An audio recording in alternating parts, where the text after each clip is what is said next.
They say every star burns brightest before it dies. She was the light of every room, and I was the shadow that followed her. They saw her smile. I saw the cracks beneath it. They heard her sing. I heard the lies in every note. She took everything I had, my trust, my dreams, my heart. But when she stole my chance, I realized something. You don't destroy a thief. You outshine her. And when the curtain finally rose, the spotlight found me, not her. They called it fate. I called it retribution. But before I continue, make sure you're subscribed to the Revenge by Sophia channel and let me know in the comments where you're watching from. We love to see how far our stories travel. Because tonight, I'm telling you how I turned love into a legend. The story began under the warm golden lights of an old rehearsal hall, the kind where dreams and echoes mixed in the air. The wooden floor creaked with each step, and the scent of old stage curtains clung to everything. That's where I first met her, the girl everyone adored before they even knew her name. Her laughter was light, her voice magnetic, and her confidence effortless. We shared everything: songs, secrets, late-night coffees, and quiet promises to never let fame come between us. At first, she made me feel seen, like I finally belonged somewhere. But sometimes, when she looked at me, I felt something colder behind her smile, a flicker of calculation. I brushed it off, told myself I was imagining things. After all, how dangerous could a friend's ambition really be? Weeks passed, and our friendship deepened. Yet something strange began to shift. She started showing up to rehearsals in clothes I had once worn, performing songs I had first written in my diary. "You inspire me," she'd say sweetly, her eyes glimmering like glass under stage light. I wanted to believe her. I did believe her, until the night she performed one of my original songs at a local showcase without mentioning my name. The crowd roared for her, and I clapped too, my palms trembling. Later, when I tried to speak to her, she only smiled and said, "Relax. It's just a song." That was the first time I felt the sharp sting of being invisible in my own creation. And deep down, I wondered, was this just the beginning of something darker? It was raining the day I realized she'd taken more than a song. Our big audition, the one we had dreamed of for months, had only one slot left. We promised to go together, to lift each other up. But when I arrived at the theater, her name was already on the list. Mine wasn't. She looked at me from the stage door, guilt flickering across her face for just a second. "I'm sorry," she whispered. "They said they only needed one of us." Then she turned away before I could answer. I stood in the rain, the sound of thunder drowning out the applause that followed her name. That was the moment something inside me cracked, quietly, completely. And as I walked home soaked in rain and heartbreak, one thought repeated in my mind. If she could take what was mine, what could I take from her? The weeks after her audition felt like a blur of silence and echoes. Her name began appearing everywhere, on posters, radio interviews, and magazine covers. I'd see her face smiling from billboards, larger than life, her voice echoing through cafes where we once sat as nobodies. The world loved her. How could they not? She had the charm, the tears-on-command kind of vulnerability that audiences adored. I tried to be proud, I really did. I told myself that real friends support each other, even from the shadows. But every photo, every headline felt like another reminder of what she'd stolen. My words, my melody, my moment. Sometimes I caught her on TV, thanking a friend who inspired her journey. She never said my name, and each time, something inside me dimmed a little more. How do you celebrate someone who built their crown from the ruins of your dreams? One night, I slipped into the back of a theater where she was performing. The air smelled of perfume and stage dust, the room buzzing with adoration. When she walked on stage, the crowd erupted. Her smile lit the room, but only from afar. Up close, I could see the faint tremor in her hand, the glassy look in her eyes that no spotlight could hide. Success, it seemed, had its price. During intermission, I overheard two stagehands whispering, "She's been different lately. Forgetful. Nervous. Like she's scared of something."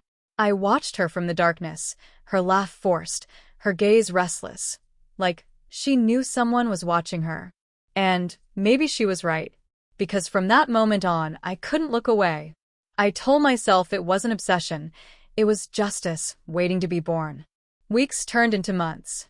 She grew richer, more famous, and more distant. When she finally called me, her tone was soft, rehearsed. "I miss our old days," she said. "You understand me better than anyone." I wanted to believe her. For a moment, I almost did. But as we met for coffee in that same corner cafe, her eyes never quite met mine. Her phone kept buzzing, producers, fans, a world that no longer included me. I smiled politely, feeling the invisible wall between us grow higher with every word. When she hugged me goodbye, her perfume lingered, sweet, familiar, and suddenly suffocating. And as she walked away, I realized something chilling. She didn't miss me. She missed the version of me that admired her. That night, I sat by the window, watching her face on the evening news. The applause sounded different now, distant, hollow, wrong. And I whispered to myself, every rise deserves its fall. It was a cold evening when everything fell apart. I was sorting through old music sheets, the ones we used to write together, when I found an envelope tucked between the pages. It wasn't mine. Her handwriting danced across it, delicate and familiar. Inside were copies of contracts, song rights, and demo recordings, my recordings. My lyrics, my melodies registered under her name. I stared at them, numb, as the rain outside drummed against my window. Each drop felt like another heartbeat breaking inside me. The proof was right there. She hadn't just borrowed from me. She'd erased me. The betrayal was no longer just emotional.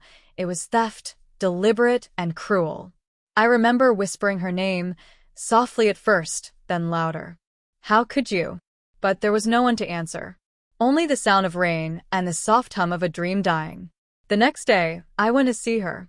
She was at the studio, surrounded by people who hung on every word she said. When she saw me, her smile froze. "Hey," she said lightly, "you look tense." I didn't waste a second. I placed the papers on the table between us. "Tell me this isn't what it looks like." For a moment, she said nothing. Then she laughed, quiet, sharp, like broken glass. "Oh, come on. You think one little song would have made you famous? I made it work. You should be thanking me." Her words hit harder than I expected.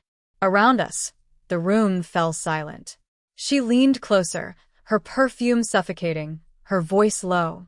"This is how the world works. Some people shine. Some people reflect." Her eyes gleamed with something cold, power, maybe, or pride. I left before she could see the tears forming. But as the door closed behind me, something inside me shifted. I wasn't her reflection anymore. I was her shadow, and shadows always return. That night, I couldn't sleep. Her words replayed in my head like a cruel lullaby. Some people shine.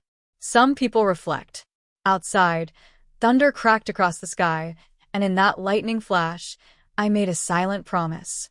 She had taken my song, my trust, my voice, but I still had one thing she couldn't steal: patience. I began collecting everything I knew about her habits, her secrets, the people she stepped on to rise. Every smile she faked, every lie she told. I kept them all like shards of a mirror waiting to be reassembled. I didn't know how yet, but I knew what had to come next. If she had built her empire on my pain, I would make sure it crumbled under her own weight. And as I stared out into the storm, I whispered, "This isn't over. Not until you feel what I felt." After that night of thunder, I started to rebuild.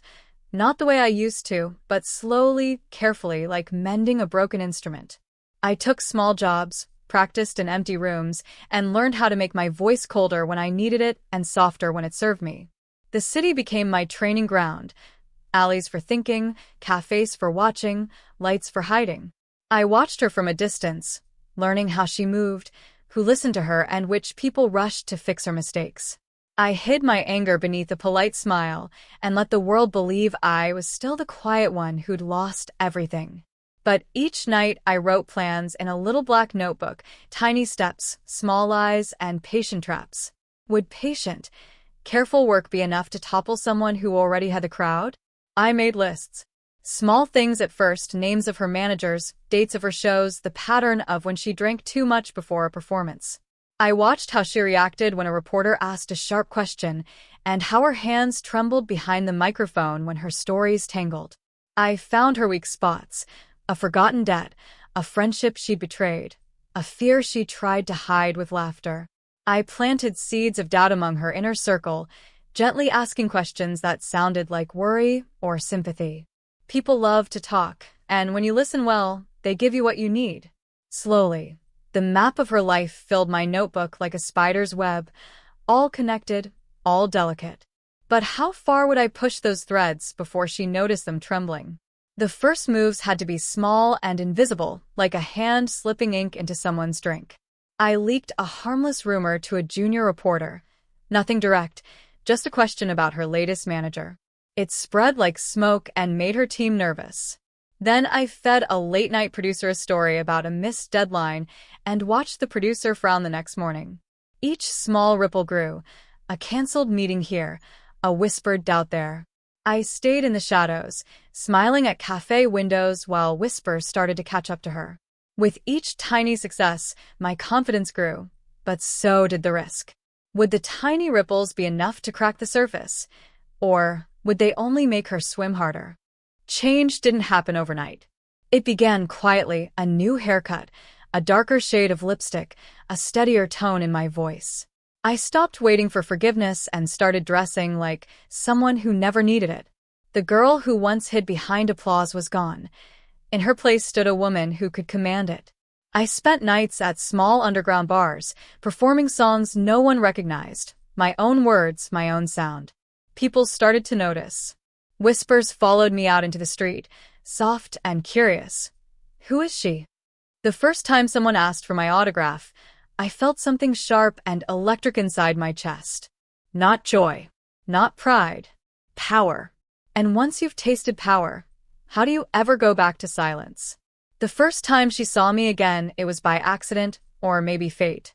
I was performing at a private event, dim lights and velvet curtains, when she walked in. Her face froze when she heard my voice, familiar, but deeper, more controlled. Her smile faltered, just slightly. I saw the recognition in her eyes, and then fear. She came up to me after the show, her perfume still the same, her words still sweet. "You've changed," she said softly, scanning me like she was trying to find the girl she once erased. "No," I replied with a calm smile. I just remembered who I was. For a second, neither of us spoke. The silence between us was thicker than smoke. And then she looked away first. That's when I knew the power was shifting. I began performing more, taking every small stage I could find. People started to whisper my name, compare our voices, our songs, our style. She tried to laugh it off in interviews. "She's just another imitator," she said, but even she knew it wasn't true. The audience was starting to see it. The spark she'd stolen from me was finally fading from her. At one performance, I saw her in the back row, watching me with that forced smile she used when she was scared. I didn't look away. I sang directly to her, a song about betrayal and rebirth. When I finished, the room went silent before bursting into applause. She slipped out before the clapping stopped. And I thought to myself, this is only the beginning of her unraveling. It started like smoke, faint, shapeless, impossible to trace. A whisper here, a headline there. Unprofessional behavior. Missed rehearsal. Temper problems backstage. None of it was dramatic enough to destroy her, but enough to make people start asking questions. I made sure the right ears heard the right things. A word to a gossip blogger, a quiet message to a former manager. Each rumor fed another. She began showing up late to interviews, her eyes red from sleepless nights. The public called it exhaustion. I called it justice, softly, under my breath. One evening, as she walked off stage mid-performance, someone recorded her shaking her head, muttering something about voices and betrayal. The clip went viral. The world that once worshipped her began to laugh. And I watched it all unfold, sipping tea in silence. But even I knew this was only the first crack in the glass. Days turned into chaos. Her publicist quit. Her fans turned on her, claiming she'd changed. Journalists circled like vultures, feeding on her mistakes. I saw her once on TV, her voice trembling as she tried to defend herself. "I'm fine. I'm just tired." But her eyes betrayed her. They darted from side to side like she was waiting for something or someone to save her. At night, I'd scroll through the comments. "She's not the same anymore. She looks scared. What happened to her?" Each word was like a note in the song I'd been composing for months. But the melody wasn't finished yet. I still had one final verse, the one that would make the world finally see the truth. The question was, would she break quietly, or would she fight back first? I started receiving messages. Producers who once ignored me now wanted to work with me. "You've got something real," they said. "Something authentic." The irony made me smile. The same industry that buried me was now offering me her throne.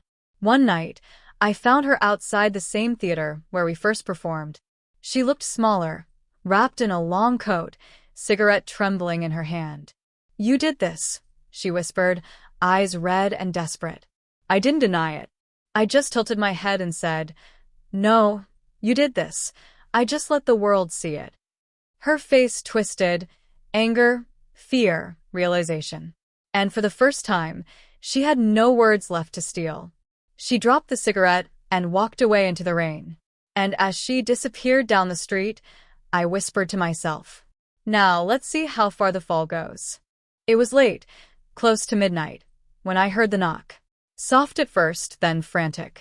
When I opened the door, she was standing there, makeup smeared, hair tangled, rain dripping from her coat. The once untouchable star now looked like a ghost of her own spotlight. "I didn't know where else to go," she whispered, voice trembling. "They've turned on me, everyone." I said nothing, only stepped aside and let her in. The air between us was heavy with silence and old memories. She sat on my couch, staring at her shaking hands. "I think someone's trying to destroy me," she said, her voice cracking. I looked at her for a long moment, then asked softly, "And what makes you think it isn't you?" Her eyes lifted, wide and terrified, maybe not of what I said, but because she already knew it was true. We sat there in the dim glow of a single lamp.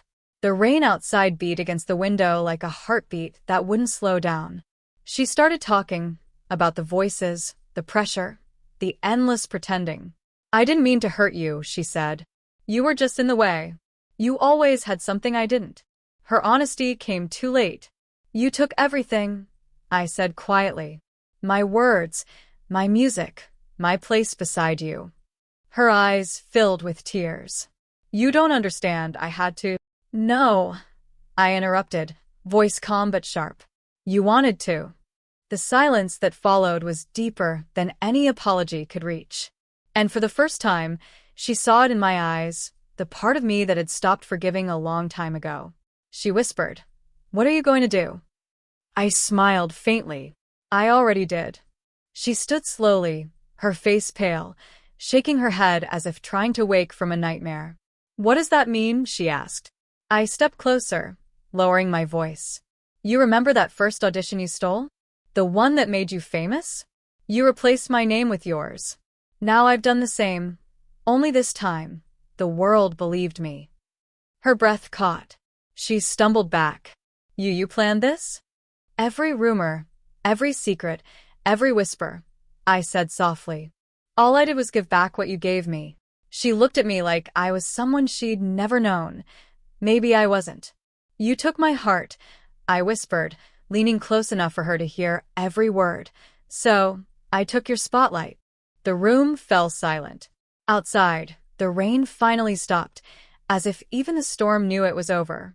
The morning after our confrontation, the world woke up to headlines that told a different story. "Fallen star caught in scandal." New voice rising. The woman who took the stage by storm. Her name, once shouted from rooftops, now whispered like a rumor no one wanted to repeat.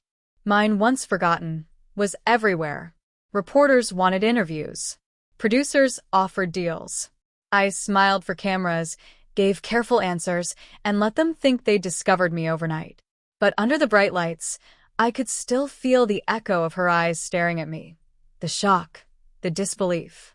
It should have felt like justice. Instead, it felt like standing on a stage built from ashes. And when the applause came, it sounded strangely hollow, like it was clapping for someone who wasn't really there. She disappeared soon after. No press, no farewell performance, just gone. Some said she'd left the city. Others claimed she'd checked herself into a clinic. A few swore they saw her wandering through the old theater district late at night, humming to herself. I never went looking for her. I told myself it was better that way, to leave her to her ghosts and keep my hands clean. But sometimes, while sitting under the stage lights, I caught myself glancing into the crowd, half expecting to see her there. Her face, her smirk, her silence. And when I didn't, the air felt heavier, the stage lonelier. It's strange. I thought taking her place would heal me. But how can you heal when the wound is what made you whole? Fame is a strange kind of revenge. It gives you everything you wanted, just long enough to remind you it isn't enough. My shows sold out. My name trended. My songs, the ones I wrote in my small, lonely apartment, filled the airwaves she once owned. But the nights grew quieter. I'd stare into the mirror after each performance, the makeup melting away under the bright dressing room lights. Sometimes, in the reflection, I'd swear I saw her, standing behind me, smiling the same smile she wore when it all began. Maybe it was guilt. Maybe it was memory. Or maybe some spotlights never truly go out, they just move. And deep down, I started to wonder, had I taken her life, or had she simply given me hers? Fame kept me busy, new stages, new faces, endless interviews where I pretended I'd finally found happiness. But every night, when the lights dimmed and the applause faded, I felt the silence press against me like a wall. I had everything I thought I wanted: recognition, admiration, power. Yet it all felt strangely weightless. Sometimes, in the middle of a song, I'd forget why I was singing. The words that once came from my heart now sounded like echoes of someone else's pain. The spotlight that once burned her now burned me. Only this time, I couldn't look away. And one thought kept whispering in the back of my mind, quiet and sharp. Maybe revenge doesn't end where you think it does. It happened one night during a live performance. The theater was packed, the crowd silent as I began a song. Our song, the one we wrote before the betrayal. As I sang, I could almost hear her voice beside mine, soft and haunting, perfectly in tune. The memory was so vivid that for a moment I froze. The audience thought it was emotion, but it was something else, fear. I looked out at the rows of faces and, just for a second, thought I saw her standing in the back. Not smiling, just watching. When the show ended, I ran backstage, heart racing. Of course, she wasn't there. But her absence felt heavier than her presence ever had. Was she haunting me, or was I haunting myself? After that night, I couldn't escape her. Not in dreams, not in mirrors. I'd catch glimpses of her smile in strangers, hear her laughter in empty hallways. Every success felt like a stolen heartbeat. Every cheer sounded like guilt disguised as praise. I began to understand something cruel. Revenge doesn't erase what was done to you. It replaces it with something even harder to live with. Because in destroying her, I had become everything she once was: manipulative, hungry, desperate to stay in the light. And as I stared at my reflection one night, makeup fading, eyes hollow, I whispered, maybe I didn't take her spotlight after all. Maybe she left it behind, knowing it would destroy me too. And for the first time, I wasn't sure who the real victim was. The weeks passed, and her name stopped appearing anywhere. No one spoke of her anymore, as if she'd never existed. Her songs faded from playlists, her posters replaced by newer faces. At first, the silence felt satisfying, like an empty space I'd finally reclaimed. But then it began to feel strange, too quiet, too final. Sometimes I'd walk past the old studio where we used to sing, and I'd swear I could still hear her humming faintly through the walls. The world had moved on, but I hadn't. And as I stood there listening to nothing, I realized the silence she left behind wasn't peace. It was a haunting. My career reached its peak soon after. Everywhere I went, people recognized me. Cameras followed. But fame is lonelier than failure. It just hides it better. I'd perform under blinding lights and look out at thousands of faces, yet feel utterly unseen. After each show, I'd return to my dressing room, close the door, and just sit there, listening to the hum of electricity, the faint echo of applause dying in the distance. No joy, no sorrow, just the quiet hum of something missing. One night, as I stared at my reflection under the harsh mirror lights, I whispered, "She's gone." But my reflection didn't agree. It smiled back, almost mockingly. And for the first time, I couldn't tell whose smile it was, mine or hers. The final performance came without warning. A charity event. Elegant, quiet, candlelit. I sang her song, the one that started everything. The audience didn't know, but I did. Halfway through, I looked out and thought I saw her again, standing at the back, half hidden in shadow, just like before. My voice trembled. My hands shook. But I kept singing. When the song ended, the lights dimmed, and for a heartbeat, I could almost feel her beside me. A whisper in the dark. A single line, soft as air. "You finally took it." Then nothing. The room was empty again. And as the crowd stood to applaud, I felt a tear slide down my cheek. It wasn't victory anymore. It was goodbye. They say revenge is sweet, but they never mention the aftertaste. Every applause still sounds like her laugh, echoing somewhere in the dark. Her songs still play on quiet nights, and I still hum along. I took her spotlight, but in the end, I only stood where she once stood. Maybe that's the curse of vengeance. You don't steal a life, you inherit it. She burned bright, and I became her flame. And when people ask what happened to her, I just smile and say, "She's still here, just not where you can see her."